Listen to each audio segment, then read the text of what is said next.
your understanding of leadership has changed dramatically over time. When you think about leadership today, what do you believe most leaders misunderstand about what their role truly is?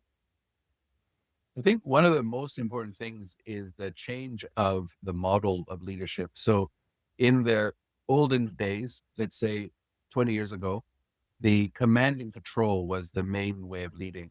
I'm going to have an agenda. I'm going to have these programs, projects, and initiatives, and I'm going to inform you and tell you and make sure you get this thing done. So, very command driven. What's really changed so much in the last few years is this more servantile leadership approach, where your leadership job is not so much about telling people what to do, but to guide the team, guide the people that work with you, and to make sure you're serving their needs. Because if you serve well their needs, they will serve the needs of the organization that you work for. So I think the first thing is this change towards servantile leadership. And the other thing is the huge plethora of generations that are all working together right now. I don't think we've ever lived in a time where people are living and working as long as they are now. So you have at least three or four different generations that could be co-inhabiting a team. You could have your generation Y, you could have your millennial, you can have your Xennial, you can have your generation X. And yeah, we can still see some baby boomers working in different companies as well. So having all these different types of people means that as a leader, you have to be extremely open, extremely non-judgmental, and you have to be an international kind of person where you don't see color, you don't see boundaries, and you work with people in a very open way. And you try to get the most, you maximize what people can bring and what people can achieve by understanding how different each of the people in your team are. Whereas I think in the olden days, we wanted to make everyone the same. We wanted to harmonize and standardize.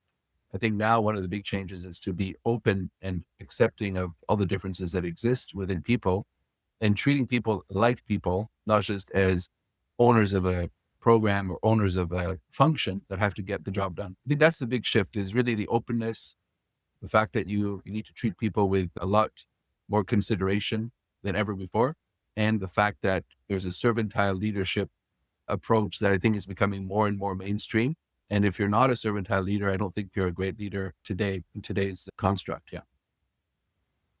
Talking about command and control leadership style versus the servantile leadership style, you're hearing a lot. I'm hearing a lot right now around the pace of change has amplified, has sped up.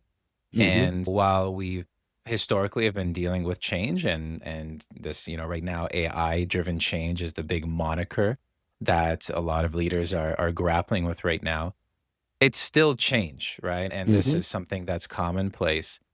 When you think about the role of those two different sort of dynamic leadership styles, command and control versus servantile, I find like command and control could be more like sort of fear based, in essence, almost like constricted, like very determining. Hmm. And the servantile is more, like you said, more open, really supporting the Hmm. people that you're working with, more human. Yeah. What role do both of these play in this sort of current pace of change where I think maybe the default is to go back to a bit more of this command and control where I need to have the answers and determine things as fast as possible? Yeah.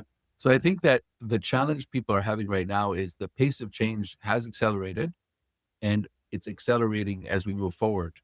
And so people are grappling with that. We're often hearing people talking about they're overwhelmed, not overwhelming, but they're overwhelmed, meaning that they're actually their constant state of leadership is one where they can't actually concentrate and focus on what they have to get done because it's changing so quickly.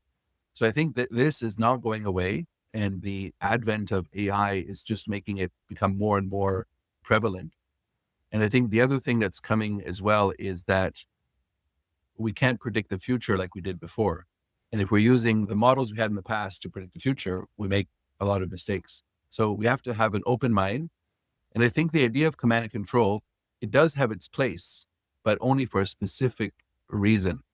So if you're going through some very, very tight timeline where you have something to get done very quickly, you may be able to use a bit more of the command and control for a period of time, but then you have to quickly go back to something more open and more inclusive. The other big thing is that the demographics have changed a lot, and it's more of an employee job market than it is an employer job market. In the early 90s, it was very hard for people coming out of university to find work.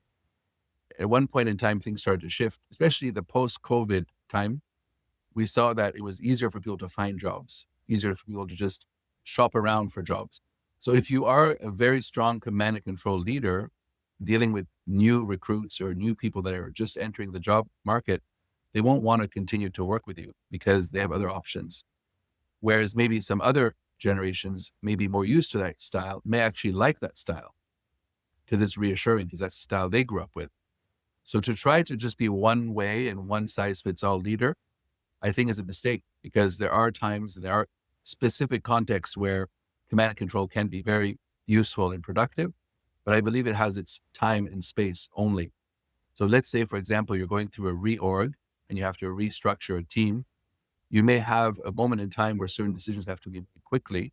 You may have to gravitate more towards a command and control, but you also have to maintain in servantile leadership that sensitivity to the people, the change management, the understanding that people are going through turmoil.